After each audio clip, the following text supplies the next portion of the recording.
여러분 안녕하십니까? 2월 13일 뉴스A 라이브 시작합니다.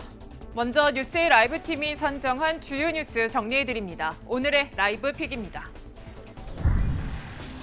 오늘부터 이틀 동안 제20대 대통령 선거 후보 등록이 진행됩니다. 투표용지에 이름이 새겨지게 되고 15일부터는 유세차와 마이크를 동원한 공식 선거 운동도 할 수 있게 됩니다. 안철수 후보가 오늘 오전 유튜브 생중계를 통해 윤석열 후보에게 후보 단일화를 제안했습니다. 야권 후보 단일화가 급물살을 타게 됐습니다. 2차 대선 후보 토론에서는 원전, 부동산, 북핵 등을 놓고 난타전이 이어졌습니다. 누구 말이 맞는 건지 팩트 체크하겠습니다. 문재인 대통령과 윤석열 국민의힘 후보가 적폐 수사를 놓고 신경전을 벌이면서 선거 막판 변수로 급부상했습니다. 박근혜 전 대통령의 퇴원 메시지에도 관심이 쏠립니다.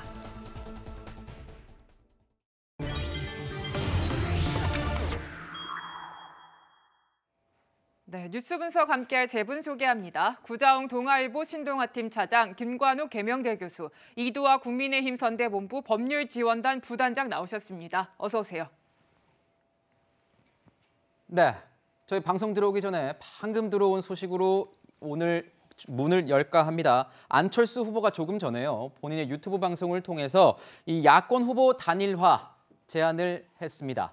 자, 국민 경선 방식까지 얘기를 하면서 왜 지금 단일화를 해야 되느냐 이런 얘기도 했는데요. 구자웅 차장께 좀 여쭤볼게요. 네. 구체적으로 이제 아직 그 유튜브 소식이 제대로 알려지지 않았기 때문에 네. 좀 어떤 식으로 제안을 했는지 좀 설명을 부탁드릴게요. 네. 오늘이 20대 대통령 선거 후보 등록을 한 첫날입니다. 그러니까 오늘 9시 반에 그 4명의 후보가 다 대리인을 통해서 후보 등록을 했고요. 내일까지 후보 등록을 한 다음에 이틀 뒤부터 이제 공식 선거운동이 시작이 되기 때문에 과연 야권에서 단일화가 이루어질 수 있겠느냐 이런 의구심이 좀 싹트고 있었거든요. 그렇죠. 네. 그중에 이제 하나의 당사자인 안철수 후보가 먼저 야권 후보 단일화, 더 좋은 정권 교체를 위해서 윤석열, 안철수 이 두 사람이 단일화를 하자라고 먼저 제안을 한 겁니다. 그런데 이제 이 단일화 방식을 놓고 여러 가지 지금 이견이 있을 수가 있는데요. 네. 이것에 대해서도 안 후보가 입장을 밝혔습니다. 이미 1년 전인 지난 4월 7일 서울시장 보궐선거를 할 때 이 오세훈 시장과 안철수 후보 간의 단일화를 한 일이 있습니다. 네. 그러니까 당시 방식 그대로를 적용하자라는 겁니다. 그러니까 여러 이견이 있었습니다만 결과적으로 무선 100% 그리고 적합도와 지지도 조사를 결합한 방식으로 이 후보 단일화를 한 경험이 있거든요. 네. 당시 방식을 이번 윤석열, 안철수, 윤석열 단일화에도 그대로 적용하자. 뭐 시점을 못 박지는 않았습니다만 이제 후보 등록일이기 때문에 아마 투표용지가 그 인쇄되기 전까지 아마 단일화를 하자라는 이 무언의 이 메시지를 전달한 것이 아닌가 싶습니다. 네, 지금 이 방식도 함께 제안을 했는데요. 바로 부단장님께 말씀을 여쭙도록 하겠습니다. 사실 기존의 캠프 내부에서는 여론조사 방식의 단일화에 대해서는 다소 부정적인 기류가 있었던 것으로 알려졌는데 이 제안에 대한 분위기 어떤지 좀 말씀해 주시죠.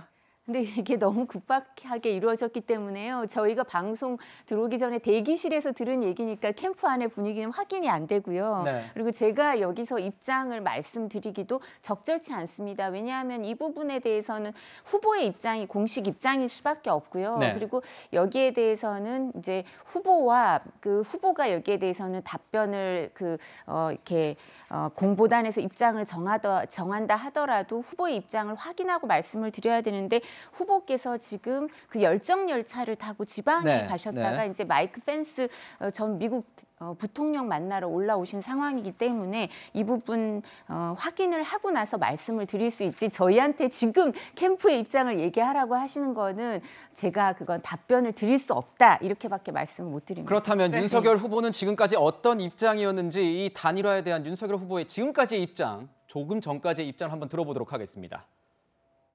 단일화 문제는 제가 공개적으로 거론하지 않는다는 입장을 말씀을 드렸습니다. 더는 제가 드릴 말씀이 없습니다.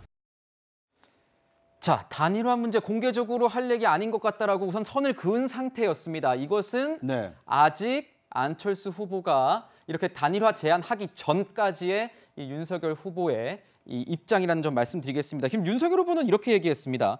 미주알 고주알 따지는 지난한 협상이라면 처음부터 할 생각 없다. 서로가 만나면 단 10분 만에 이 단일화 이루어질 수도 있는 것이다 이렇게 얘기를 했는데요. 어떨까요? 이 단일화 지금 우선 뭐 이두하 부단장님께서는 말씀을 좀 조심히 하시는 것 같고요. 아직 뭐 후보의 입장이 안 나왔으니까 이해가 됩니다. 구자웅 차장께서 보시기에는 어떻습니까? 윤석열 후보 입장 바뀌겠지요? 네.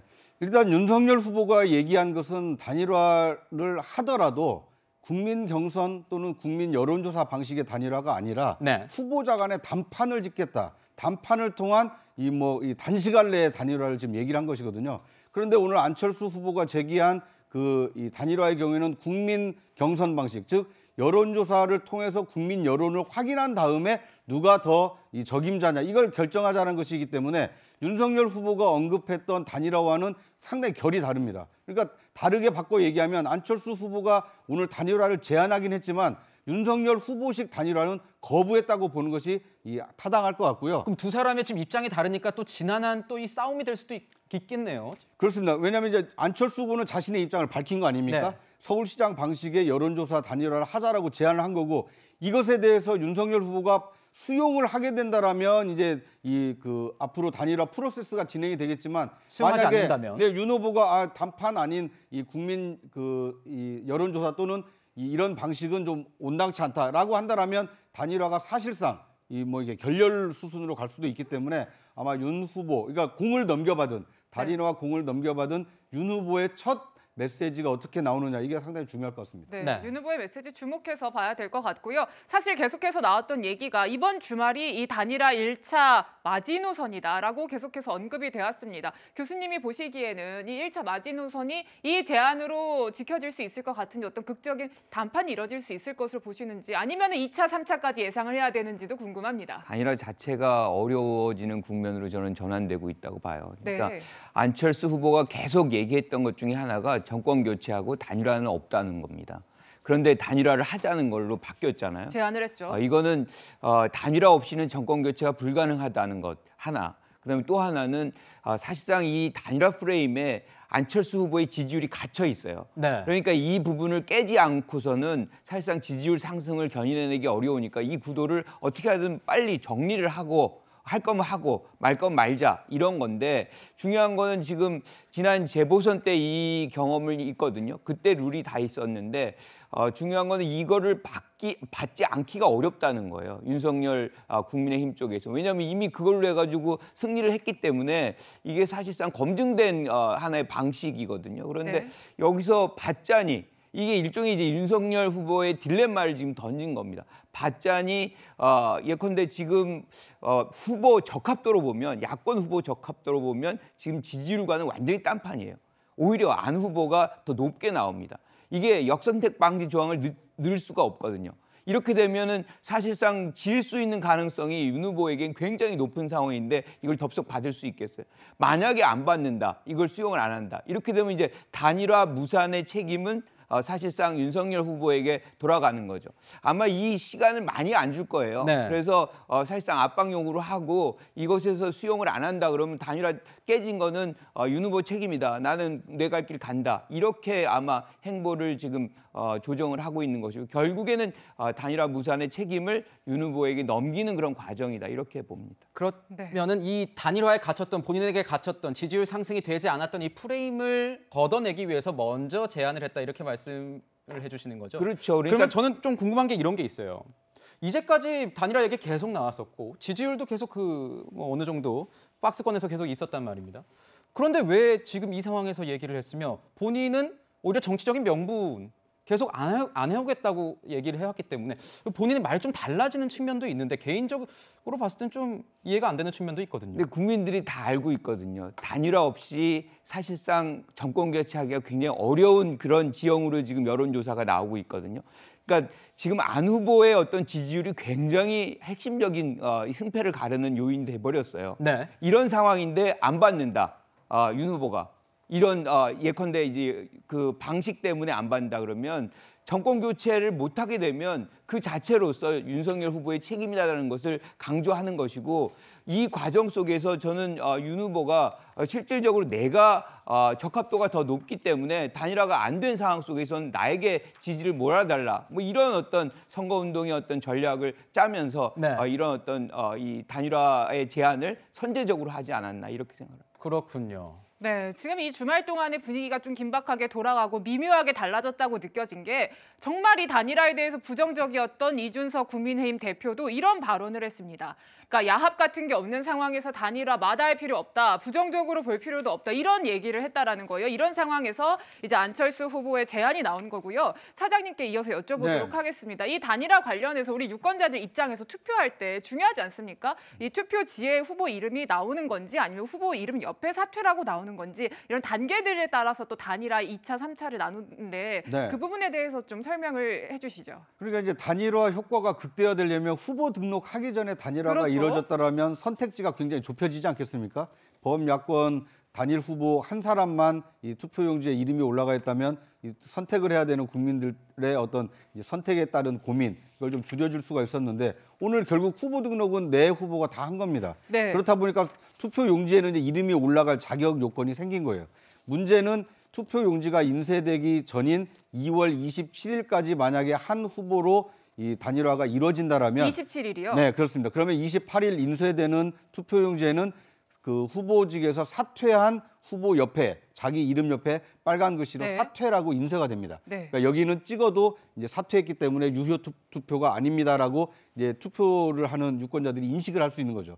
또 마지막으로 또 한 번 더 시간이 남아 있는 것이 3월 4일과 5일이 이제 사전 투표일인데 사전 투표 전까지 만약에 단일화가 이루어진다면 이 사전 투표하는 앞에 이 후보자가 사퇴했다라고 안내 공고문을 붙여줍니다. 투표소 앞에 뭐 공지 같은 게 붙여지는 그렇습니다. 거군요. 그러니까 이제 사전 투표할 때 이 후보는 사퇴를 했으니 참고하세요라고 이제 유권자에게 공지를 하기 때문에 그러니까 혼란을 막기 위한 장치는 여러 가지가 있습니다.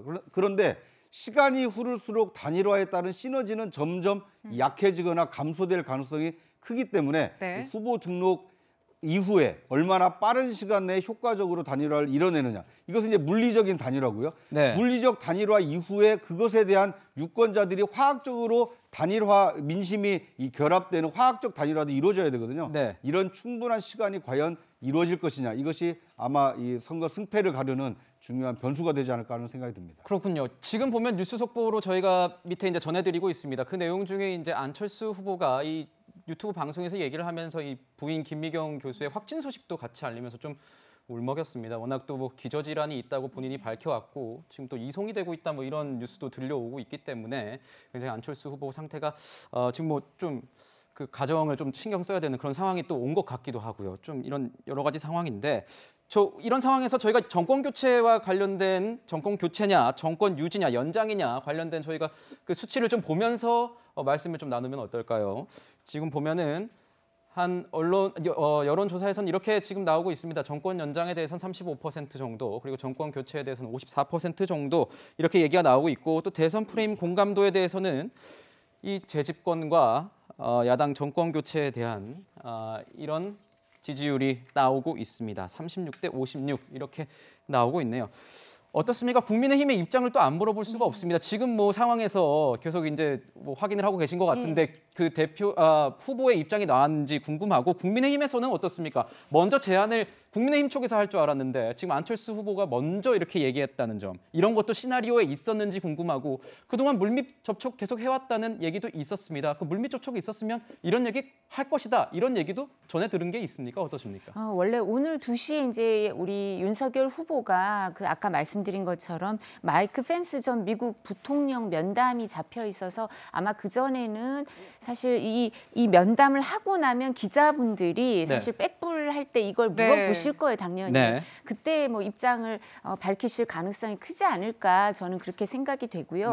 그리고 이 부분과 관련돼서 우선은 전 꼭 드리고 싶은 말씀이 김미경 교수님이 지금 기저질환이 있으셔서 사실 이제 자택에서 치료가 안 돼서 병원으로 이송된다고 우리 앵커께서도 말씀을 하셨는데 그 유튜브로 이 부분 말씀하시면서 안철수 후보께서 정말 감정이 북받치시는 것 같더라고요. 그래서 빨리 쾌유하셨으면 좋겠다고 말씀 우선 드리고요. 그리고 또 하나는 그 캠프에서는 선대본에선 모든 가능성을 대비를 할 수밖에 없어요. 선거라는 거는요. 모든 일이 이제 우리가 예상했던 일들이 일어날 뿐만 아니라 우리가 예상하지 못하던 일도 당연히 일어나기 때문에 여러 가지 가능성에 대한 대비는 다 돼 있다고 말씀을 드리고 싶고요. 이 사안에 대해서도 대비를 했다고 보면 당연히 되겠군요. 이 부분도 대비가 돼 있을 거고요. 결정이 이미 나와 있겠군요. 아니요, 그거는 제가 말씀드릴 수는 없는 부분이고요. 네. 왜냐하면 이 부분에 대해서 제가 관여하는 부분이 아니니까 제가 책임지고 말씀을 드릴 수가 네. 없습니다. 그렇다고 제가 평론가 입장에서 말씀을 드릴 수도 없어요. 그래서 좀 이렇게 말씀드릴 수밖에 없는 걸 좀 이해해 주시고요. 근데 최근에 강창희 전 국회의장이라든가 네. 김영호 전 국회의장 그리고 정의화 전 국회의장까지 부산에서 올라오셔서 단일화 촉구 성명도 하시고 시민 원로 사회 여러분도 단일화 촉구 성명을 하셨는데 그분들의 우리 윤석열 후보를 지지하는 많은 분들의 입장은 단일화 촉구를 할 때 이 부분을 이렇게 후보들끼리 탑다운 방식으로 어떤 그 협상을 해서 단일화를 하기 원하지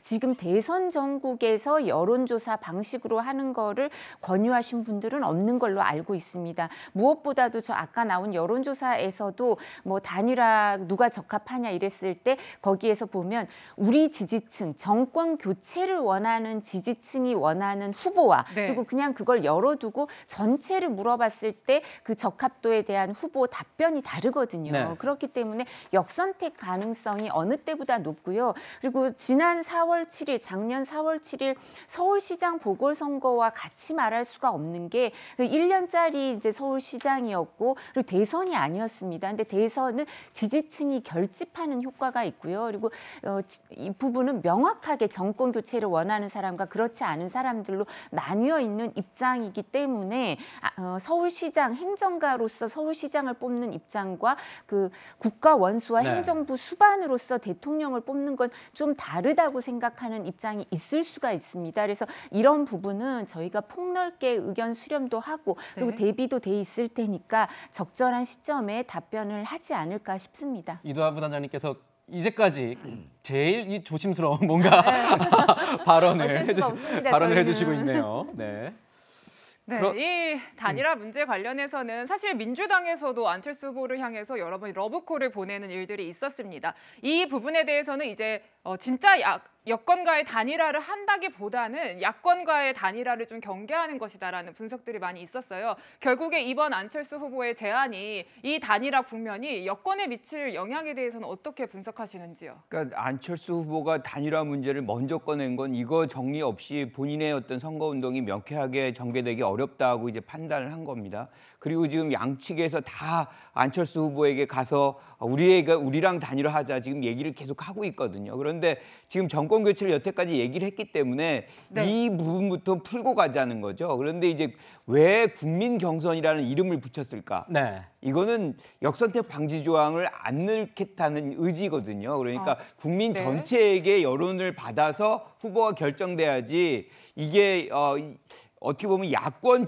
후보들만 지지하는 사람들만 반영해가지고 한다 그러면 국민 전체 의사가 반영 안 된 거다라고 얘기를 하는 거예요. 그래서 이거는 이미 이제 어떤 협상의 내용이 아니고 이거를 받을 것이냐 말 것이냐 둘 중에 하나를 이제 선택하라는 거죠. 그러니까 이런 과정 속에서 사실상 뭐 윤석열 후보가 이걸 거부한다면 나중에는 그 상대가 뭐 이재명 후보가 될 수도 있고 뭐 이런 상황으로 변화가 가능합니다. 그래서 이제 그런 것까지를 생각한다면 이걸 빨리 하지 않으면 안 된다는 거죠. 안 후보 입장에서는. 그래서 아마 그런 저런 것들을 다 계산해서 오늘 예상보다 빠르게 네. 단일화를 먼저 제안하지 않았나 이렇게.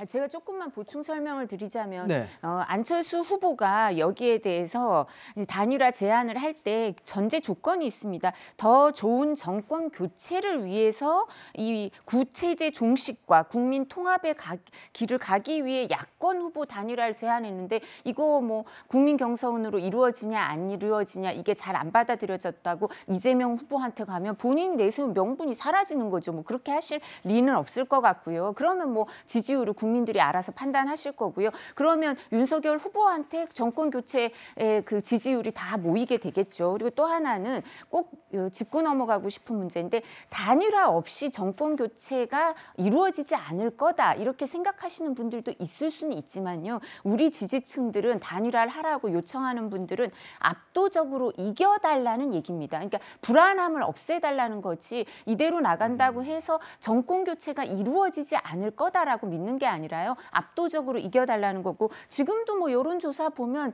오차 범위 내지만 여러 여론조사에서 윤석열 후보가 1등인 게 많지 뭐 이재명 후보가 1등인 건 그렇게 많지 않습니다. 제가 이 정도로 말씀드릴 수 있고요. 그러니까 이게 단일화 없이 정권 교체 없다고 하는 게 아니라 지지자들은 압도적으로 정권 교체를 해달라는 요청입니다. 네, 여론조사에 따라서 뭐 결과는 달라지는 거고 확정적인 건 없습니다. 아직 뭐 투표를 한 게 아니기 때문에 네. 말씀해 주셨듯이 오차 범위 내에서 접전인 상황인 거고 또 여쭤보고 싶은 건 이겁니다. 오차 범위 내 접전이긴 하지만 지금 뭐 안철수 후보로 이렇게 단일화됐을 시, 윤석열 후보로 단일화됐을 시에 어떻게 이 지지율이 변화가 되느냐가 나오지 않았습니까? 여권 입장에서는 네. 지금 뭐 얘기가 나온 입장에서 안철수 뭐 두 사람의 단일화는 뭐 될 것 같다라는 뭐 얘기 가능성이 지금 많이 나오고 있는 상황이니까요. 네. 여권 입장에서는 달갑지 않을 것 같은데요. 네. 여권 입장에서는 단일화가 된다라면 훨씬 좀 불리해지죠. 네. 그러니까 선거에 이제 당락에 영향을 미치는 요소 중에 선거 구도가 상당히 중요한 요소인데, 그러니까 2017년 대선의 경우에는 이 문재인 후보 한 사람과 범야권 후보가 당시 홍준표, 안철수, 유승민 이 세 명으로 분산이 됨으로써 네. 41% 득표로 이 문 후보가 좀 상대적으로 쉽게 대선에서 승리할 수가 있었거든요. 그러니까 이번 대선 여론조사도 마찬가지입니다. 그러니까 정권 교체를 바라는 여론이 50%가 넘습니다.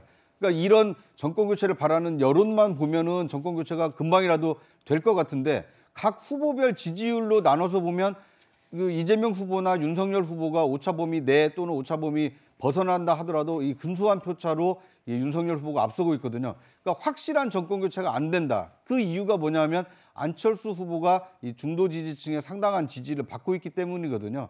그래서 만약에 야권 후보 단일화가 이뤄진다라면 네. 정권 교체가 좀 더 확실해지는 것이고, 만약에 단일화 없이 다자구도로 이 대선 본선을 치러진다라면 정권 교체가 이루어질 가능성과 그렇지 않을 가능성이 상당히 좀 비슷한 상황이기 때문에 정권 교체를 바라는 많은 지지층들은 이번 기회에 단일화를 좀 해라 이렇게 요구를 하고 있는 것이고요.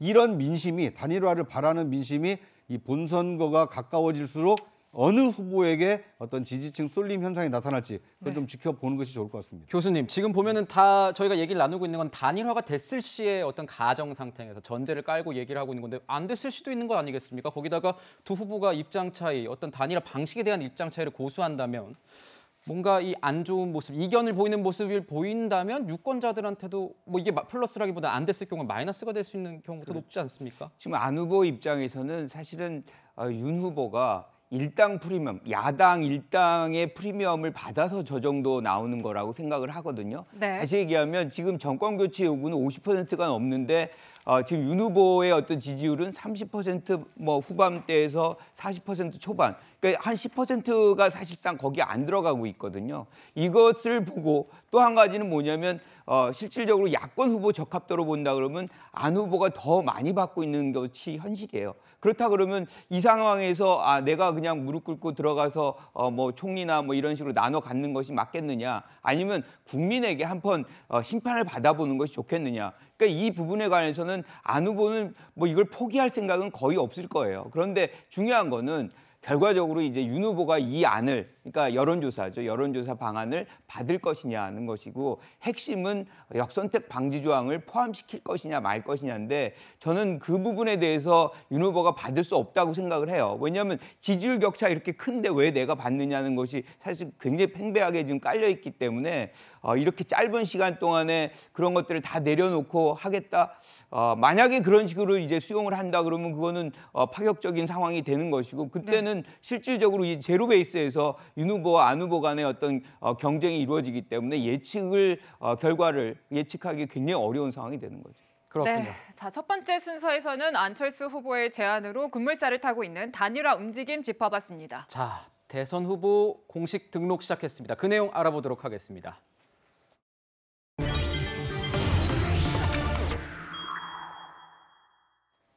원래는 오늘 이 후보 등록부터 먼저 다뤄볼까 했는데 단일화 관련된 소식이 먼저 나오면서 저희가 단일화 소식 속보로 먼저 전해드렸습니다. 단일화 관련된 내용은 중간에 나오는 대로 저희가 중간중간 또 전해드리도록 하겠습니다.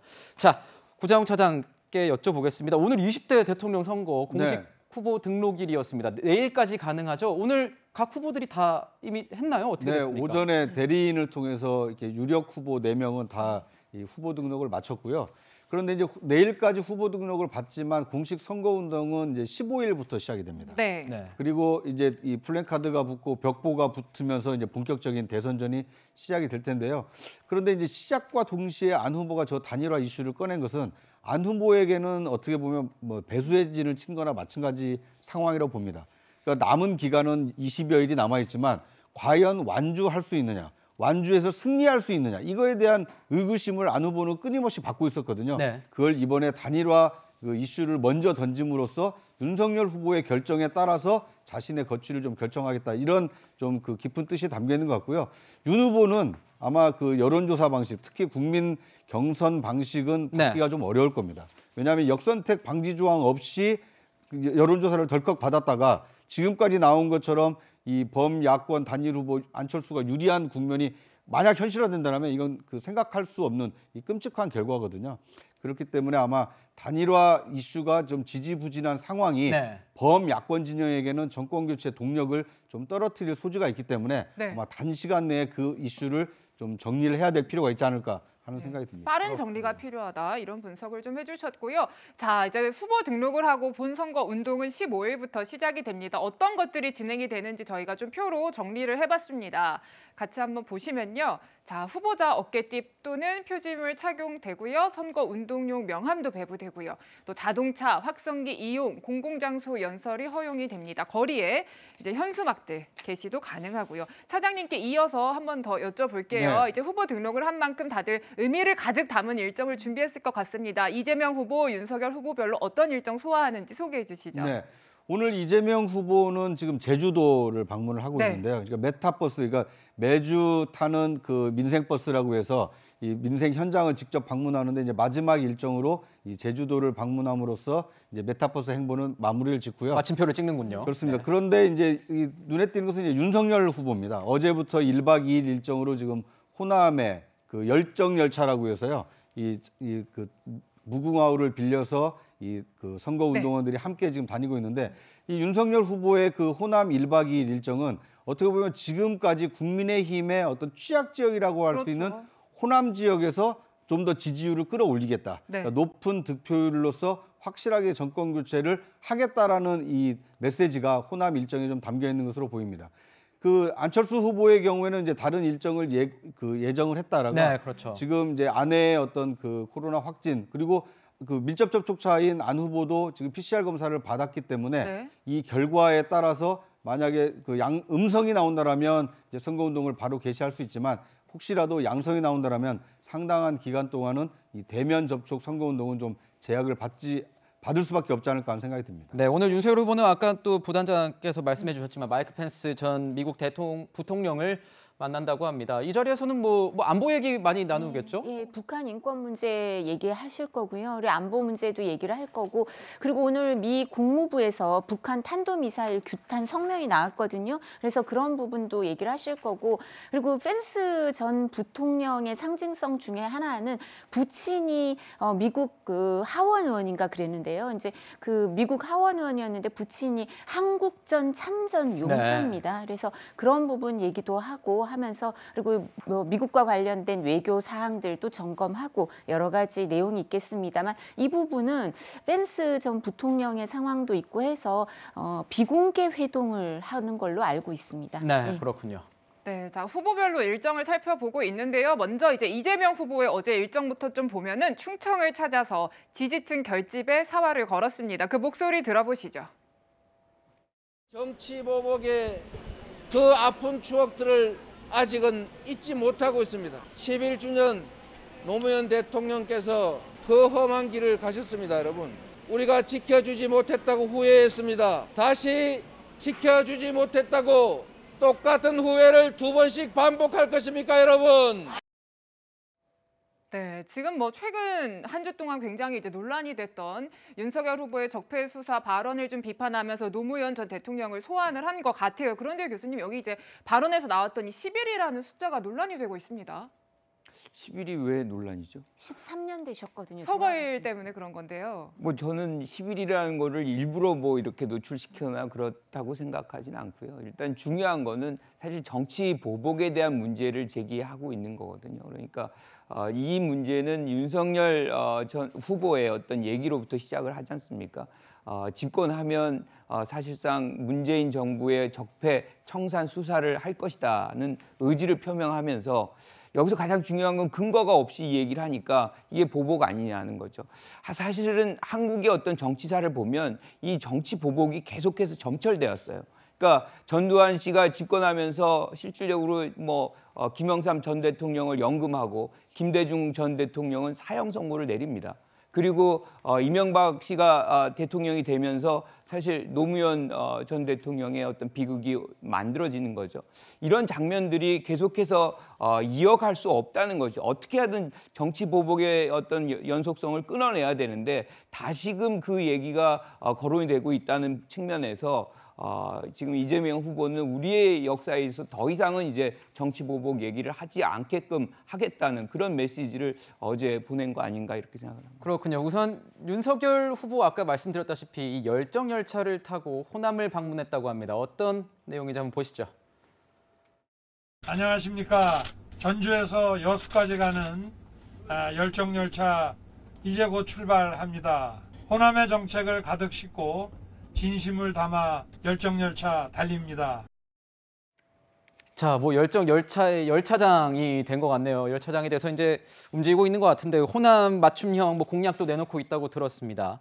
자, 이런 가운데 이 적폐 수사, 뭐 정치 보복과 관련된 이재명 후보의 이런 공세에 대해서 윤석열 후보 측에서는 좀 급하신 것 같아서 이런 얘기가 자꾸 하시는 것 같다. 뭐 이런 얘기도 했다는 것 같은데 어떤 입장이십니까? 윤석열 후보가 명확하게 말씀을 하셨는데요. 내 사전에 정치 보복이란 없다. 그 중앙일보 인터뷰도 문재인 정부 초기처럼 전 정권 적폐 수사를 할 거냐라고 물었을 때 해야죠. 대통령은 수사에 관여 안 하고 법과 원칙에 따라 수사가 이루어지겠죠. 이렇게 말하신 게 그게 정확한 워딩입니다. 그리고 또 이 부분과 관련해서는 2017년에 이재명 후보가 적폐 청산하는 게 정치 보복이라면 정치 보복 맨날 해도 된다라고 명확하게 말씀을 하셨었거든요. 근데 지금 본인들이 수사하면 우리 다른 사람을 수사하면 그거는 적폐 청산이고요. 나를 수사하면 정치 보복인가요? 그렇게 이해하시지는 않을 것 같고요. 그리고 지금 문재인 대통령께서도 2003년 3월, 그러니까 노무현 정부의 민정수석을 하시던 시절 신동아랑 인터뷰를 하셨더라고요. 신동아랑 인터뷰하면서 대북 송금 특검을 DJ에 대한, 그러니까 DJ 정부에서 있었던 대북 송금 특검을 노무현 대통령 시절에 합니다. 그래서 박지원 전 의원이라든가 여러 명이 그때 기소가 됐었고요. 근데 그때 그 신동아에서 어떻게 묻냐면 문재인 민정수석한테 DJ도 수사할 거냐? 그러니까 DJ도 유감스럽게 나오는 게 있으면 수사를 해야죠. 그건 정치 보복입니까? 그거 아니잖아요. 그런 것처럼 지금 정부도 울산시장 선거 개입에 대해서 수사를 하니까 지금 어떻게 됐습니까? 국정상황실장이 기소가 됐거든요. 그리고 월성 원전 관련해서 공무원들 기소됐습니다. 그럼 이 사람들은 적폐 아닌가요? 적폐가 없다고 누가 얘기를 할 수 있겠습니까? 네. 최재형 전 감사원장이 정강정책에서 연설할 때 감사 때 있었던 얘기를 하는데요. 제대로 감사를 못하고 편법 급여 주는 거에 대해서 대통령 측근이라고 알려진 사람들이 전화를 해서 감사를 막았다 이런 얘기도 있었는데 대통령께서 저는 이런 거 모르셨을 것 같거든요. 근데 이런 거 적폐 아닙니까? 그러니까 이런 부분 수사할 게 있으면 해야죠. 네. 그런 얘기를 원칙론적으로 한 겁니다. 저희가 이 얘기는 또 잠시 뒤에 나눌 거긴 하지만 그래도 말씀해 주셨기 때문에 조금 더 얘기를 들어봐야 될 것 같습니다. 이재명 후보 왜 적폐 청산 왜 내로남불이냐? 먼저 얘기한 적도 있지 않느냐 이렇게 말씀을 주셨는데요. 교수님 적폐 어떠세요? 청산과 정치 보복의 구분점은 딱 하나예요. 근거가 있느냐, 혐의가 있느냐. 아까 우리 얘기하는 대북 송금 문제 근거가 있었기 때문에 수사를 한 것이거든요. 그리고 이재명 후보가 지금 뭐가 있으면은 저기 청산해야 된다라고 계속 얘기하는 것은 뭐냐면 그때 당시는 2017년이에요. 국정농단의 어떤 흐름들이 다 이렇게 잡혀 있고 그 혐의가 있고 근거가 있었기 때문에 그런 얘기를 한 것이지 지금 윤 후보가 얘기하는 문재인 정부의 이 수사는 근거를 제시하지 않고 얘기하고 있잖아요. 그렇다 그러면 그거 자체가 사실은 정치 보복이 될 수 있는 것이고 그 부분에 대해서 문재인 대통령 굉장히 모욕스럽게 생각을 합니다. 네. 지금 아까도 우리가 잠깐 언급했지만 노무현 전 대통령이 검찰의 모욕에 의해서 사실은 스스로 이런 어떤 일들을 벌였는데 그러니까 비극적인 장면들이 만들어졌는데 여기에 또다시 지금 이 문재인 대통령을 모욕한다라고 느끼고 있는 것 같아요. 그리고 이 문제는 뭐냐면 윤 후보의 어떤 이 수사 관련해서 얘기가 매우 구체적입니다. 특히나 A 검사를 지칭을 하고 A 검사의 그 유능함, 독립운동을 한다는 정도로 얘기하는 것은 그분을 통해서 뭔가 적폐수사를 하겠다라고 우리가 상상할 수 있는 얘기거든요.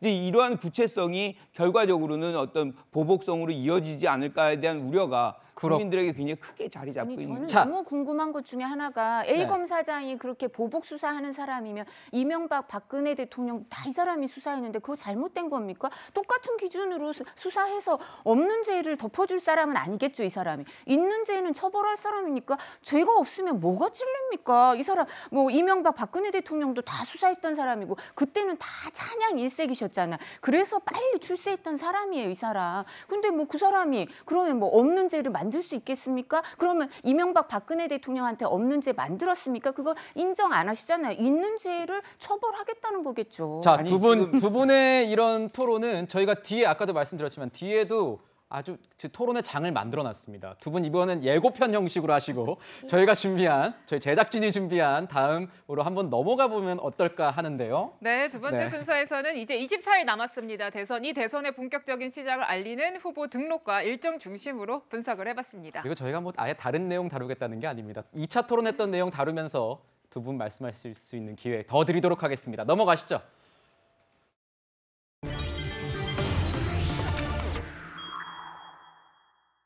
자, 2차 토론 많이 이 분석들 들으셨을 겁니다. 그래도 이 뉴스의 라이브 제작진이 마련한 이 팩트 체크 한번 보시면서 어떤 후보들이 무슨 말을 했는지 다시 한번 살펴보도록 하시죠. 자, 지금 보면은 사실에 부합하는 팩트가 있고 또 없고 이런 게 있습니다. 우선 이 김포 아파트, 이 부동산 문제 관련해서 한 후보가 얘기를 했는데요. 일부 김포 시민들이 조금 화가 났다. 이런 보도들이 나오고 있습니다. 어떤 장면인지 한번 가보시죠. 한 20평 정도면은 한 3억대 어느 지역에 2, 3억짜리가 있습니까? 20평짜리가? 김포나 이런 데 충분히 가능합니다. 김포에 20평짜리가 3억입니까? 자, 그러지 마시고요. 자, 구자웅 차장께 여쭤보겠습니다. 자, 현 정부 들어서 김현미 전 국토교통부 장관의 일산 5억 아파트 논란 그 발언 저도 아직 기억하고 있습니다. 경기지사를 지냈는데 이 경기도 지역에 또 김포 딱 찍어서 이렇게 2, 3억 정도 얘기를 하면서 김포 시민들이 조금 반발 얘기가 나오고 있다고 하는데요. 네. 어떻게 보셨습니까? 그러니까 이제 저것은 이재명 후보가 이게 정확한 현황을 파악을 하고 얘기한 것 같지는 않고요. 이제 즉각적으로 이렇게 질문이 들어오니까 예를 든 지역이 하필 김포였는데 이 김포가 이제 신도시가 들어서면서 아파트가 대거 들어섰고 그리고 이 지난 문재인 정부에서 이 전국적인 이 아파트 값이 상승을 하면서 김포 지역도 상당히 지금 아파트 값이 상승해 있는 상태입니다. 그래서 20평대라 하더라도 2, 3억에 살 수 있는 아파트가 없는데 어디 살 수 없는 상황에서 어떻게 2, 3억에 이 김포에서 살 수 있다라고 얘기하느냐 이제 이런 논란이고요. 또 이제 김포 주민 입장에서 보면 아니 지금 가뜩이나 서울에 비해서는 아직도 아파트가 저평가돼 있다고 생각하고 있는데 현 시세에도 한참 못 미치는 이 가격으로 어떻게 예를 들 수 있느냐라고 하면서 이재명 후보에게 상당히 좀 격앙된 반응을 보였고요. 이것에 대해서 이제 민주당에서 해명을 내놨습니다. 그러니까 현 시세가 2, 3억에 20평대 아파트를 살 수 있다는 것이 아니고 앞으로 청년들에게 이 대규모 주택을 공급할 때 이 분양 가격을 최대한 낮춰서 2, 3억 원대의 분양이 분양을 할 수 있다. 이제 이런 취지라고 지금 해명을 한 상태입니다. 네, 그러니까 이제 해명을 보면은 분양가로 얘기를 했다라는 취지로 설명을 하고 있는데 교수님이 보시기에는 이 지역 민심에 어떤 영향을 미칠 걸로 보십니까? 그 지역 분들은 지금 왜 우리 주택 가격을 이렇게 낮춰서 얘기를 하느냐 네. 그런 말씀을 하실 텐데 그렇게 취지가 그런 취지가 아니고요. 네. 그러니까 지금부터 공급하는 아파트들을 2, 3억대에 만들어서 제공을 하겠다는 거예요. 그런데 이게 이제 조성 원가하고 감정가가 있습니다. 그런데 원래는 이제 박근혜 정부 전 때에는 조성 원가로부터 공공주택 가격을 매겼어요. 그런데 그때 이제 이걸 감정가로 바꾸면서 이게 같이 가격이 상승되는 부분이 있거든요. 그러니까 이재명 후보는 이걸 이제 조성 원가로 다시 환원시키고 그리고 뭐 예컨대 상한제라든가 분양가 상한제라든가 뭐 분양 원가 공개 뭐 이런 것들을 통해서 일을 하면 김포공항 인근에 한 20만 호 정도를 그 정도 가격에 이제 제공할 수 있다는 얘기를 하고 있는 겁니다. 그렇군요. 자, 김포 이 부동산 문제 이렇게 좀 여야에서 서로 공세가 되고 있는 측면이 또 있습니다. 다음은 원전 문제입니다. 이 원전 문제 가지고 이재명 후보와 윤석열 후보가 서로 난타전을 벌였습니다. 보시죠. 원전을 지금 추가 설치하시겠다고 하셨지 않습니까? 그건 또 어디다 설치하실 겁니까? 추가로 새 지역에다가 넣겠다고는 아직 말씀을 안 드렸습니다. 4기 추가 건설한다고 하지 않았습니까? 안 했습니다. 자, 이 원전 추가로 짓느냐 마느냐 이 문제 가지고 설전을 두 사람이 벌였습니다. 윤석열 후보가요, 과거에 이런 얘기를 하긴 했습니다. 어떤 얘기를 했는지 한번 보시죠.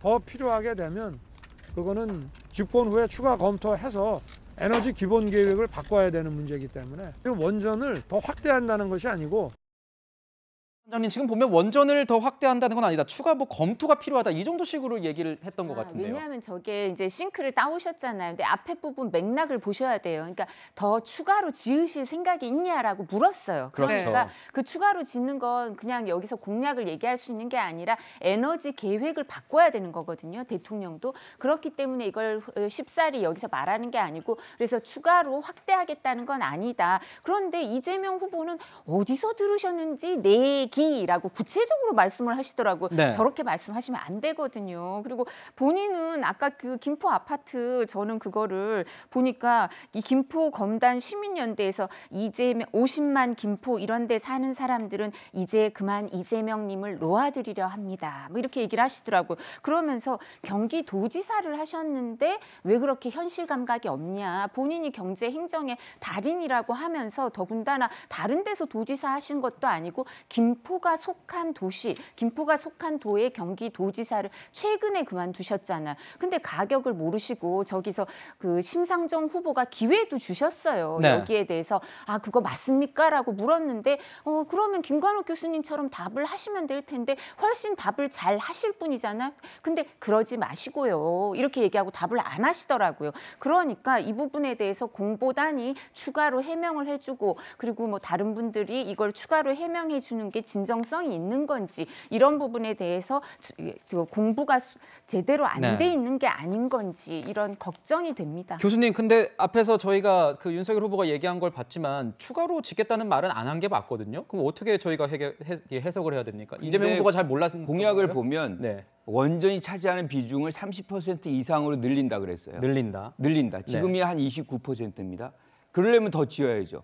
그리고 네. 또 한 가지가 이 한병섭 원자력 안전연구소 소장이 뭐라고 얘기했냐면 30% 이상으로 유지하려면 폐로 뭐 원전 수명 고려해서 사실상 6기를 정도를 더 지어야 된다. 추가로 건설해야 된다는 것을 전문가가 이미 얘기하고 있습니다. 그래서 이제 이재명 후보가 그렇게 얘기를 하게 될 수밖에 없는 거죠. 왜냐하면 30% 이상을 원전으로 차지하려면 지금으로 갖고서는 안 된다는 거예요. 그러면 좀 더 구체적으로 이제 공약을 하려면 이 뭐 4기가 됐건 6기가 됐건 이걸 어디다 짓는지 그것도 공약을 해야 되겠죠. 그렇군요. 그럼 6기라고 하시던가요. 뭐 6기도 아니고 4기라는 숫자는 듣도 보도 못했습니다. 어디서 나오시는 건지 모르겠어요. 그냥 막 아무거나 던지시는지. 네. 네, 지금 두 분 신경전이 뭐 대단하네요. 네. 뭐 토론도 지금의 신경전만큼 1차보다 2차가 더 거센 신경전을 벌이고 그런 분위기를 보였는데요. 이 안보 문제에 있어서도 거센 난타전을 보였습니다. 일단 영상 준비했습니다. 같이 보시죠. 또 북한의 핵 그냥 인정해 주자. 비핵화 굳이 갈 거 뭐 있냐. 제가 핵 인정하자고 한 적이 한 번도 한 일이 없습니다. 네, 그러니까 이게 북한 핵 인정 문제를 놓고 이제 다른 견해를 보인 건데요. 구자홍 차장님이 정확한 팩트를 좀 알려주시죠. 어떤 네. 발언이 문제가 되었던 겁니까? 네. 그러니까 이제 이재명 후보가 네. 북한의 핵을 인정해주자라고 공식적으로 인정한 바는 없습니다. 네. 다만 이제 북한이 핵을 개발할 수밖에 없는 상황, 그리고 이제 북한의 어떤 그 상황을 고려를 해야 된다라고 얘기를 했기 때문에 그 북한 입장에서 선다라면 북핵을 사실상 간접적으로 인정하는 거 아니냐, 이제 이런 해석을 낳고 있는 것이거든요. 그런데 이제 윤 후보가 이 토론에서 얘기한 것처럼 북한 핵을 인정하겠다 이렇게 이재명 후보가 얘기한 바는 없기 때문에 그것은 약간의 좀 착오가 있었던 것으로 보입니다. 그렇군요. 자, 저번 토론에서는요. 갑자기 신천지, 우리 코로나 사태 있었을 때 나왔던 그 신천지 문제가 다시 언급이 됐습니다. 무슨 내용인지 한번 보고 이야기 나누도록 하겠습니다. 건진법상과 무슨 법상과 하는 사람이 이만희를 건들면 영매라서 당신한테 피해가 갑니다. 라는 말을 듣고 압수수색을 포기했다. 이렇게 지금 보도가 나갔어요. 근거 없는 이런 네거티브 가지고 말씀을 막 하십니다. 법무부 장관의 압수수색 지시는요. 그건 완전히 쇼입니다. 그렇군요. 이 윤석열 후보요. 이 특검을 해야 된다는 이재명 후보의 주장에 속아 웃을 행동이다라고 얘기까지 했다고 하네요. 어제 발언 한번 들어보도록 하겠습니다. 당시에 정치인으로서 그 쇼나 하고 또 경기도에서는 조사까지 해놓고 왜 검찰에 고발도 안 했는지 저는 그게 오히려 더 의심스럽습니다. 그리고 2년이 지나서 당시에 그걸 토대로 해서 K방역을 잘했다고 하면서 또 선거를 앞두고 대장동은 특검을 거부하면서 뭐 이거 특검하자 저거 특검하자 하고 던지는데 선거운동 이렇게 하는 게 참 아닙니다. 급한 심정은 알지만 참 보기가 너무 안 됐습니다. 교수님 어떻게 보셨어요? 윤석열 후보는 신천지와 관련된 연관성 전혀 없다. 지금 뭐 상대방에서 쇼하는 거다 이렇게 얘기를 하네요. 근데 대통령 후보가 쇼라는 단어를 이렇게 자주 쓰는 건 처음 봅니다. 그리고 토론에서도 심상정 후보가 뭘 질문을 하니까 그런 질문을 하면 하지 말라고 이렇게 얘기를 해요.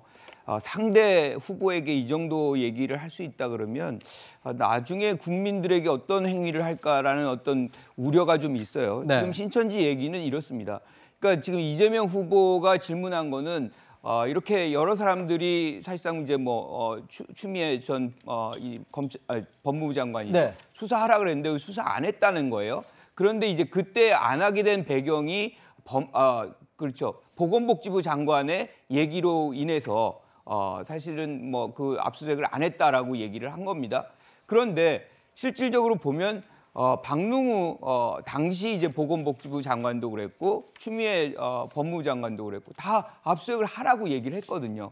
그런데 본인이 안 했다. 그것이 이제 조선일보에서 건진법사가 그렇게 얘기를 해가지고 안 한 거 아니냐 이런 문제를 이제 제기를 한 것이죠. 네. 그리고 또 이 얘기가 신천지의 어떤 최근에 전에 간부였던 분인 것 같아요. 이분이 사실은 양심선언을 하면서 이 경선 과정에서 사실상 많은 지금 신천지 교인들이 입당을 했다. 이런 얘기가 이제 맞물리면서 신천지가 다시금 우리의 화두가 돼버리는 이번 선거에 굉장히 중요한 요인으로 작동을 하고 있는 거 아닌가 이런 생각이 드네요. 근데 부단장님 지금 보면은 여권에서는 이런 얘기도 나오고 있지 않습니까? 당원가입 신천지에서 조직적으로 당원 가입을 시켜서 국민의힘 측에 시켜서 윤석열 후보를 밀라고 했다더라. 이런 보도도 나오고 있고 이 신천지와 연관성을 계속 부각하고 있는 모습인데요. 어떻게 보세요? 근데 신천지와 그런 연관성이 있고 우리 당 과정에 경선이나 이런 과정에 영향을 미쳤다면 우리 경선 후보들이 가만히 있겠습니까?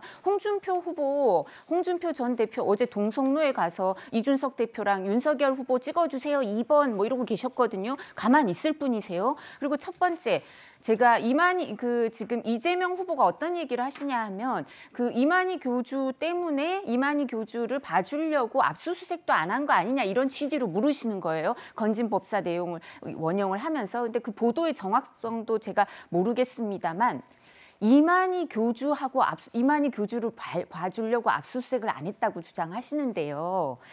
윤석열 후보가 검찰총장으로 있으면서 이만희 교주 구속영장 청구해서 구속을 시켰습니다. 이건 어떻게 설명하실 건데요? 봐주려고 압수수색을 안 하는데 왜 영장을 청구해서 왜 구속을 시켜요? 그 사람 무죄된 거예요. 법원에서 무죄됐어요. 우리가 뭐 검찰에서 봐준 게 아니라요. 검찰에서는 여기 구속시켜서 여기 영장 청구해서 구속시켰습니다. 이만희 교주를. 첫째, 그렇게 말씀드리고요. 그런데 신천지 교인들이 감사하게 생각하겠습니까? 그리고 두 번째, 압수수색이요. 보건복지부 그 당시에 중대본이랑 보건복지부 차관이 브리핑한 내용 방송에 다 남아있으니까 확인하세요. 뭐라고 하냐 하면요. 이 부분은 행정조사나 임의 제출로 이루어져야지 방역 목적을 달성하기 위해서 강제 압수수색은 하지 않았으면 좋겠다라고 방송 자료가 다 남아있고요. 그래서 중대본에다 가서 회의를 하고 대검에서 이거는 그냥 임의 제출을 하자 그래서 그 하드를 아예 들고 와서 신천지에서요. 하드를 들고 와서 대검 수사관들이 포렌식을 다 해서 영장이 나올 범위보다 훨씬 폭넓게 명단을 구했고요. 사실 저게 영장이 나오려면 법률 요건이 갖추어져서 법원에서 발부해야 되는데 그때 감염병을 위반한 거에 대해서 그 행정 처분에 대해서 저 신천지 교인들이 위반한 게 명확하지 않아서 영장이 나올 가능성보다 이렇게 하는 게 맞다고 생각하고요. 압수수색은 밀행성이기 때문에요. 저렇게 법무부 장관 같은 사람이 내가 압수수색하라 그랬다. 그럼 다 숨기죠. 그래서 저렇게 하는 장관 없으니까 쇼라고 하는 겁니다. 네, 지금 1차 토론과 달랐던 2차 토론의 특징은 두 후보 배우자의 의혹들이 모두 거론이 됐다는 겁니다. 관련한 목소리 저희가 준비했습니다. 들어보시죠. 배우자 의존 문제는 이게 사생활이 아닙니다. 시장이나 도지사가 배우자의 사적 용무 지원이나 의존 담당 직원을 둘 수 없죠. 네, 그렇습니다. 문제는 배사무 간의 인사권이 바로 이재명 후보였습니다. 제가 이 사안을 배우자 리스크가 아니고 이재명 후보 본인 리스크로 보는 이유입니다. 어떻게 생각하십니까? 경계를 좀 넘어서서 사적 관계에 도움을 받은 것 같습니다. 제가 뭐 변명의 여지 없이 제 불찰이고 제가 엄격하게 관리하지 못한 것이니까 다시 한번 사과드립니다. 네, 이 뭐 윤석열 후보의 부인 김건희 씨뿐만이 아니라 이제 이재명 후보, 김혜경 씨 관련 의혹들이 거론이 됐고 이제 방금 이재명 후보가 사과하는 모습까지 보셨는데요. 이 사과를 한 이유 법인카드 유용, 공무원 사적 이용 의혹이 제기됐기 때문입니다. 어떤 의혹이 있었는지 관련한 대화록을 저희가 준비했습니다. 맛은 어떠시대요? 괜찮대요? 상관없는데? 와, 근데 저기 사모님 진짜 양 많으신 것 같아요. 드시는 거 보면. 10인분을 아드님들이 드시나? 모르겠어요. 그렇다고 초밥을 싸주진 않을 거 아니야. 상하죠. 하루만 지나도. 네, 그러니까 이제 법인카드를 이용해서 음식을 사고 여러 명이 먹었다는 정황이 담긴 그런 대화록을 저희가 같이 준비해서 들었는데요, 차장님. 사실 이런 여러 가지 의혹들이 계속 언급이 되고 있지만 이 토론에서도 언급이 됐지만 윤석열 후보는 이 이재명 후보, 김혜경 씨 관련 의혹을 직접적으로 그 부분만은 거론을 하지 않더라고요. 어떤 뭐 전략이 숨어 있다고 보십니까? 일단 뭐 이 상대 후보 배우자의 그 문제점을 드러내면 자신도 이제 역공을 받을 가능성이 크기 때문에 그 배우자 이제 김건희 씨 얘기가 안 나올 수가 없는 거 아닙니까? 그러다 보니까 좀 자제한 것 같고요. 이 2차 TV 토론에서 나온 여러 가지 어떤 후보들 간의 공방을 보면 상대 후보보다 자신이 더 국정 비전을 갖추고 있다라는 얘기를 하기 위한 공격보다는 상대를 뭔가 조금 국민들이 좀 꺼려하고 이 경계하는 것들을 좀 프레임을 씌우기 위해서 공박하고 있는 이런 모습이 좀 많이 보입니다. 윤석열 후보가 이재명 후보를 향해서 이 북핵을 인정한 거 아니냐. 근데 이것은 조금 따지고 보면 이 친북 프레임을 좀 씌우려고 했던 거 아니냐 이렇게 해석을 해볼 수가 있고요. 또 신천지와 관련해서 이재명 후보가 윤석열 후보를 공격한 것은 어떻게 보면 이제 무속 프레임을 좀 각인시키고 기독교에서 어떤 소수파인 어떤 신천지와 이 다수의 어떤 기독교를 좀 분리시켜서 이 지지층을 좀 나누려고 하는 이제 이런 그 의도가 있는 것이 아닌가 하는 생각이 듭니다. 이 배우자 문제도 마찬가지인데요. 배우자의 잘잘못을 따지고 보면 이 도지사인 이재명 후보의 책임 아니냐. 이제 이렇게 공격을 함으로써 이재명 후보가 이 대통령으로서 좀 적임이 아닌 거 아니냐. 이제 이런 이 토론을 통해서 상대를 좀 깎아내리기 위한 이런 고도의 전략이 좀 토론 내용에 담겨 있지 않나 하는 생각이 듭니다. 그렇군요. 네, 자 이번 순서에서는 토론이 거듭될수록 수위가 높아지는 후보별 난타전 이슈별로 분석해봤습니다. 자, 우리 패널들의 제2의 격전장을 제가 마련해드리도록 하겠습니다. 이 적폐청산과 관련된 이 대통령들 이슈에 대해서 알아보도록 하겠습니다.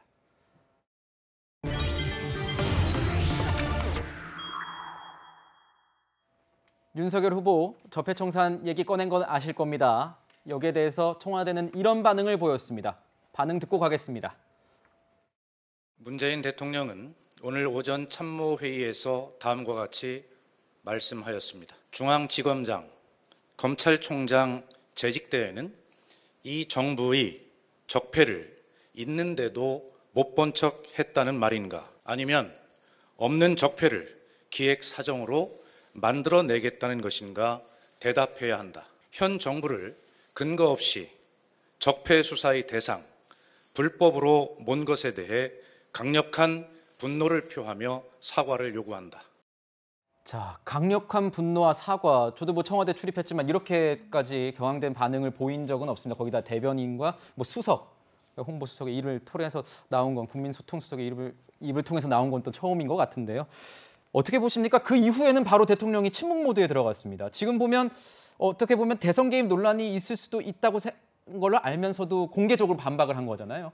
그만큼 동의하기 어렵다는 얘기고요. 지금 청와대 입장에서 가장 핵심은 공은 윤 후보에게 있다는 거거든요. 그러니까 사과를 하면 아무 일 없었던 듯이 돌아간다. 그러니까 사과를 해라. 그런데 중요한 거는 윤 후보가 지금 사과를 안 하고 있어요. 네. 이 얘기는 적폐 수사하겠다는 것을 의미하는 걸로 지금 청와대는 받아들일 공산이 굉장히 크거든요. 그래서 사과할 때까지 이 프레임 계속 유지될 가능성이 있고요. 저는 이제 뭐 평론가를 떠나서 한 국민으로서 지금이 굉장히 코로나 국면이고 세계는 경제 전쟁입니다. 우크라이나에선 전쟁이 임박해 있고 이렇게 굉장한 위기 상황인데 또다시 이거를 수사를 해서 적폐 수사를 해가지고 국내 어떤 뭐 분열상 뭐 이런 것들이 극화되고 이런 것들을 굳이 대통령 후보가 왜 얘기를 해야 되는지 근거도 지금 뭐 명확하게 나와 있지도 않는 것 같고서 이런 불안감을 왜 대통령 후보가 조성을 하는지에 대한 불편한 심정이 굉장히 큽니다. 그래서 많은 국민들이 사실상 이 윤 후보가 당선이 될 경우에 뭔가 좀 굉장히 검찰공화국 또는 뭐 이런 이 다시 수사가 만연하는 그런 상황 이런 것에 대한 우려가 굉장히 크죠. 네, 지금 이 논란이 잦아들지 않자 윤석열 후보는 재차 해명하고 있습니다. 그 목소리도 준비했습니다. 내가 늘 얘기했죠. 내가 정치 보복을 나도 못 살아. 그죠?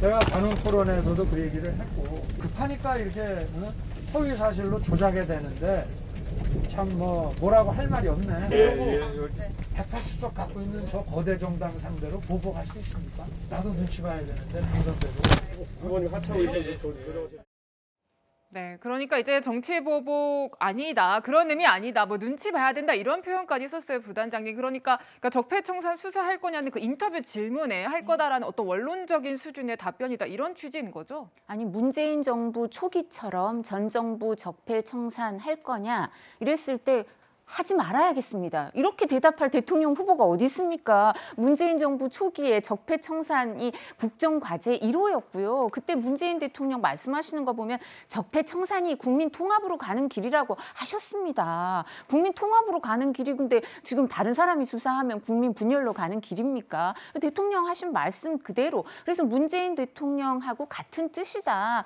그리고 원칙론을 말씀드린 거다. 이러니까 그다음에 사과하라는 얘기 안 하시잖아요. 그 국민통합 수석 박수현 수석이 방송 일정 쭉 잡아놨다가 막 사과하라 그러시고 막 이러다가 문재인 대통령과 같은 뜻이다. 원칙론 말씀드리는 거다. 이러고 나니까 지금 방송 안 하시잖아요.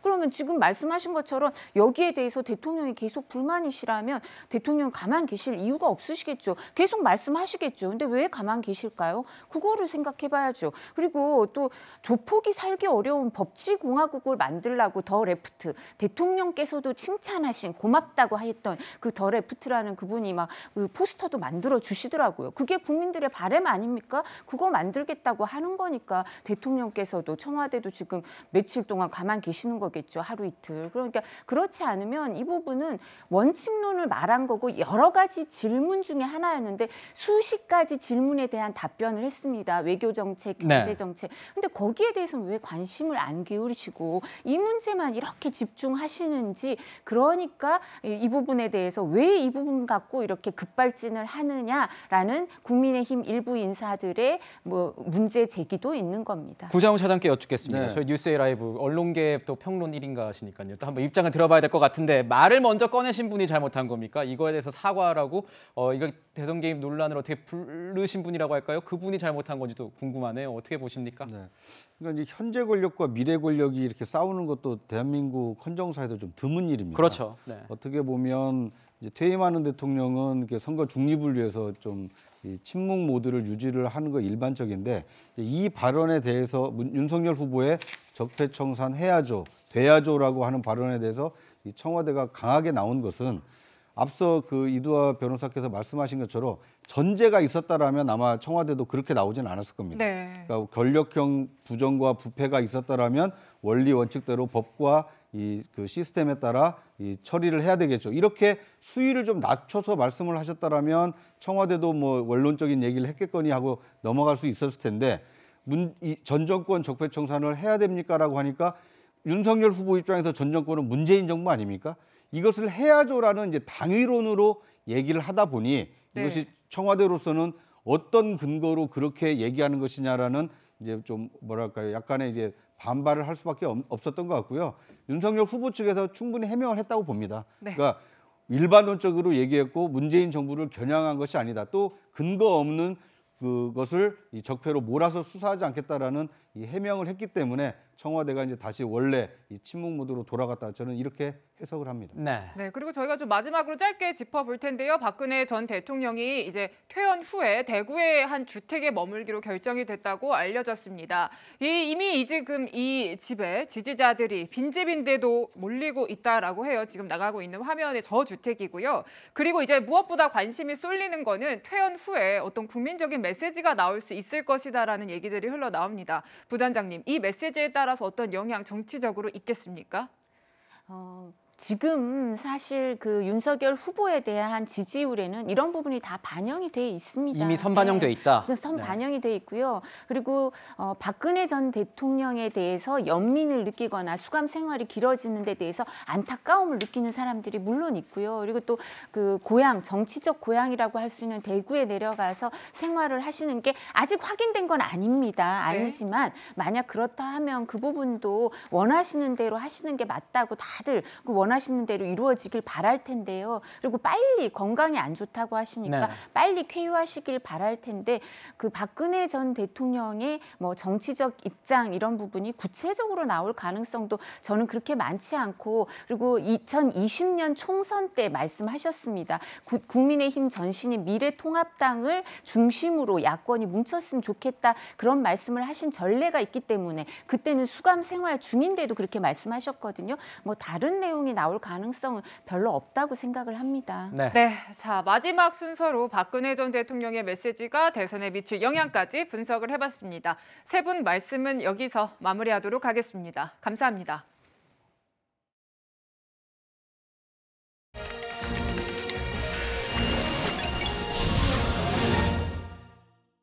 한국은 중국의 일부였다. 시진핑 중국 국가주석이 트럼프 전 미국 대통령에게 했다는 이 말. 우리 국민이 받아들일 수 있을까요? 단순히 한 번의 오해라고 하기엔 고구려와 발해사를 훔쳐간 동북공정과 한류 금지령인 한한령, 김치, 한복, 원조 농쟁 등까지 의도를 의심케 합니다. 부산으로 오라거나 대항하지 말라는 말, 예고 없이 만나겠다는 통보. 모두 겁박이거나 무례함으로 받아들여질 수 있습니다.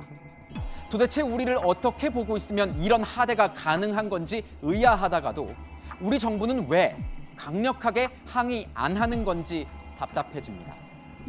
베이징 동계올림픽에 출전한 우리 선수들에게 쏟아지는 인터넷과 SNS상의 각종 비난도 문제지만 중국 정부의 입장을 철저히 대변해온 관영 매체의 반응은 심히 우려스럽습니다.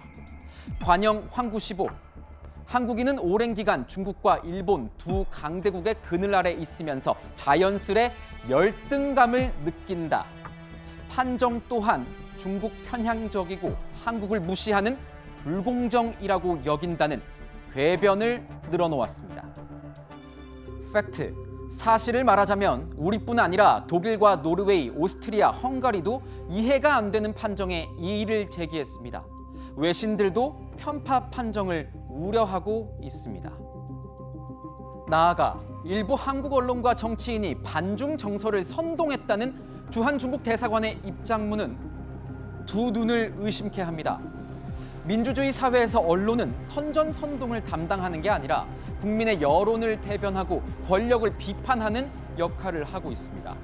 설령 일부 언론이 편향됐다 하더라도 다른 의견을 표출하는 언론이 있으므로 일부를 보고 쏠릴 국민도 아닙니다. 대사관이 주재국의 정치인과 언론인들을 향해 훈계하는 것이 상식적인 일입니까? 항의할 것이 있으면 외교 경로를 활용하는 것이 관행이고 상식이고 기본입니다. 신장 위구르 홍콩 인권 얘기하면 내정 간섭이다, 불쾌하다고 하던데 한국에 대한 이 발언은 내정 간섭 아닙니까? 지금까지 하나요 뉴스였습니다. 저희는 60초 후에 다시 돌아옵니다.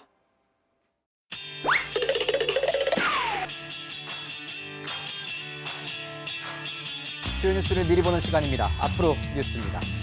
내일부터는 코로나19 백신 중 처음으로 유전자 재조합 방식으로 개발된 노바백스 접종이 시작됩니다. 18세 이상 성인 가운데 미접종자와 감염 시 중증, 사망 위험이 큰 고위험군이 접종 대상입니다. 이번 주 화요일은 정월 대보름입니다. 코로나 여파로 올해도 달짓 태우기, 쥐불놀이 등 행사가 대부분 취소됐지만 집에서 오곡밥이나 부럼을 먹으며 한 해의 행복과 건강을 기원해보는 건 어떨까요? 이번 주 수요일엔 쇼트트랙 남자 5,000m 계주와 여자 1,500m에서 금빛 질주가 시작됩니다. 베테랑 곽윤기 등을 앞세운 남자 계주는 준결승에서 1위를 차지하며 결승에 안착했죠. 우리 선수들이 원하는 결과 얻기를 응원하겠습니다. 화이팅! 화이팅입니다. 1월 고용동향도 수요일에 발표됩니다. 오미크론 변이 확산과 이에 따른 방역조치 강화가 고용에 어떤 영향을 미쳤을지 관심입니다. 네, 그러니까 오늘은 하늘이 완전 그냥 회색빛이었더라고요. 미세먼지 상황 안 좋은 거죠? 네, 그렇습니다. 한낮엔 10도 안팎으로 포근하겠지만 전국 대부분 지역에서 공기가 탁합니다. 특히 서쪽 지역의 초미세먼지 농도가 나쁨 수준이 예상됩니다. 네, 코로나도 계속 확산 중이니 오늘 같은 날은 외출을 좀 자제하시는 게 어떠냐 이렇게 좀 생각도 드네요. 비나 눈이 오는 곳도 있다면서요? 네, 영동과 영남 동부, 제주도를 중심으로 비나 눈 소식이 있습니다. 기온이 낮은 강원 북부 산간에는 모레까지 최고 30cm 이상의 폭설이 쏟아지겠습니다. 눈 피해 없도록 대비하셔야겠습니다. 이번 주 날씨도 궁금합니다. 네, 월요일인 내일은 전국에 비나 눈이 옵니다. 비나 눈이 그친 뒤인 화요일부터는 강추위가 다시 찾아오는데요. 목요일에는 서울 아침 기온이 영하 10도까지 떨어지겠습니다. 그렇군요. 저희가 준비한 소식은 여기까지입니다. 일요일엔 뉴스에이 라이브입니다. 시청해주셔서 감사합니다. Mr. Blue Sky, please tell us why you had to hide away for so long.